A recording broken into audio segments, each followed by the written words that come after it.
রাম, পিতা ও মাতা কৈকেয়ীর কক্ষ থেকে বেরিয়ে রাম তার মাতা কৌশলার কাছে পৌঁছান। সেখানে আগে থেকেই উপস্থিত ছিলেন রামের ভাই লক্ষ্মণ।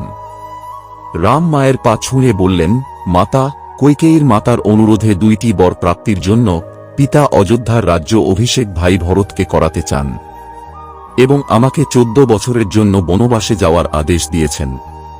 পিতার আদেশ পালন করার জন্য আমি বনে যাচ্ছি। বনে যাওয়ার আগে আমাকে আশীর্বাদ করুন। রামের এই কথা শুনে মাতা কৌশলা অজ্ঞান হয়ে গেলেন। রাম তার মাতার যথাযথ চিকিৎসা করলেন এবং যখন কৌশলা মাতা জ্ঞান হারিয়ে ফেলল তখন রাম কাঁদতে লাগল। রাম ও মাতা কৌশলার কথা শুনে লক্ষ্মণ বললেন, মাতা, দাদা রাম সর্বদা তার শিক্ষকদের সম্মান করেন এবং তাদের সমস্ত আদেশ অনুসরণ করেন। আমি বুঝতে পারছি না কোন অপরাধে আমার দাদাকে এই শাস্তি দেয়া হলো। এটা ঠিক যে দাদা রাম পিতার আদেশ এবং শাসন বিনা দ্বিধায় অনুসরণ করবেন না। যারা দাদা রামের বিরুদ্ধে মাথা তুলেছে আমি তাদের অবিলম্বে পিষে দেব। দাদা রামের অপরাধ কি?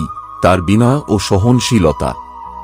আমি প্রতিশ্রুতি দিচ্ছি যে যদি ভরত বা তার পক্ষপাতদুষ্ট কণ্টক যদি দাদা রামকে রাজা হতে বাধা দিয়ে থাকে তাহলে আমি সেই মুহূর্তে তাদের যমলোকে পাঠাব। সূর্য যেভাবে অন্ধকার দূর করে আমিও সেভাবে তোমার দুঃখ দূর করব।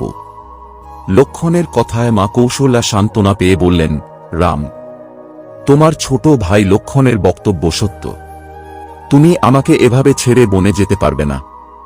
যদি তোমার পিতার আদেশ পালন করা তোমার ধর্ম হয় তবে তোমার মায়ের আদেশ পালন করাও তোমার ধর্ম।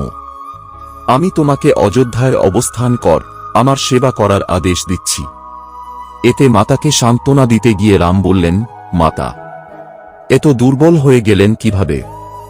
আপনি আজ কি ধরনের কথা বলছেন?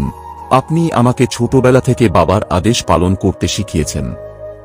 এখন আপনি আমার সুখের জন্য আমাকে যে শিক্ষা দিয়েছেন তা অস্বীকার করবেন? মাতা, স্ত্রী হিসেবে স্বামীর ইচ্ছা পূরণে বাধা না হওয়া এটা আপনার কর্তব্য। আপনি জানেন যে সূর্য, চন্দ্র এবং পৃথিবী তাদের অটল নিয়ম থেকে বিচ্যুত হলেও রামের পক্ষে তার পিতার আদেশ অমান্য করা কখনোই সম্ভব নয়। আমি আপনাকে খুশি হতে অনুরোধ করছি এবং আমাকে বনে যাওয়ার অনুমতি দিন যাতে আমি সন্তুষ্ট হতে পারি যে আমি আমার মা এবং বাবা উভয়ের আদেশ পালন করেছি। তারপর লক্ষ্মণকে সম্বোধন করে বললেন, লক্ষ্মণ, আমি তোমার সাহসিকতা ও তোমার বীরত্বে গর্বিত। আমি জানি তুমি আমাকে খুব ভালোবাসো, কিন্তু একটা কথা মনে রাখবে, ধর্মের স্থান সর্বোচ্চ হয়। আমার পিতার আদেশ অমান্য করে আমাকে পাপ, নরক ও অখ্যাতি ভোগ করতে হবে। তুমি রাগ ও বিরক্তি ত্যাগ করো এবং আমার বনে যাওয়ার পথে বাধা হয়ে দাঁড়িও না। রামের দৃঢ় সংকল্প দেখে কৌশল্যা চোখের জল মুছিয়ে বলল, বৎস, যদিও তোমাকে বনে যাওয়ার নির্দেশ দিতে গিয়ে আমার হৃদয় ভেঙে যাচ্ছে, কিন্তু তুমি যদি আমাকে তোমার সাথে নিয়ে যাওয়ার প্রতিশ্রুতি দাও তবে আমি তোমাকে বনে যাওয়ার অনুমতি দিতে পারি। রাম শান্তভাবে বললেন, মাতা, বাবা এই সময়ে অত্যন্ত দুঃখিত এবং আপনার প্রেমময় সমর্থন তার অত্যন্ত প্রয়োজন।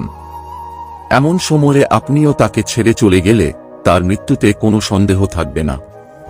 মৃত্যু পর্যন্ত ছেড়ে দিয়ে পাপের অংশীদার না হওয়ার জন্য আপনাকে অনুরোধ করছি। যতদিন পিতা বেঁচে থাকবে ততদিন পিতার সেবা করা আপনার পবিত্র দায়িত্ব। আপনি আপনার সংযুক্তি ত্যাগ করুন এবং আমাকে বনে যাওয়ার অনুমতি দিন। আমাকে আনন্দের সাথে বিদায় করুন। আমি প্রতিশ্রুতি দিচ্ছি যে 14 বছরের মেয়াদ শেষ হওয়ার সাথে সাথে আমি ফিরে আসব এবং আপনার সাথে দেখা করব। রামের জ্ঞানী কথা শুনে মাতা কৌশল্যা বললেন, ঠিক আছে রাম, আমি তোমাকে বনে যাওয়ার অনুমতি দিচ্ছি। ঈশ্বর তোমার বনযাত্রা মঙ্গল করুন। তারপর মাতা অবিলম্বে ব্রাহ্মণদের সাথে হবন করলেন এবং রামকে আন্তরিক আশীর্বাদ দিয়ে বিদায় দিলেন। ভিডিও ভালো লাগলো শেয়ার করে অন্যকে দেখার সুযোগ করে দেবেন। রামায়ণ কথার সমস্ত ভিডিওগুলি দেখবেন এবং আমাদের চ্যানেলটি অবশ্যই সাবস্ক্রাইব করবেন। জয় শ্রীরাম।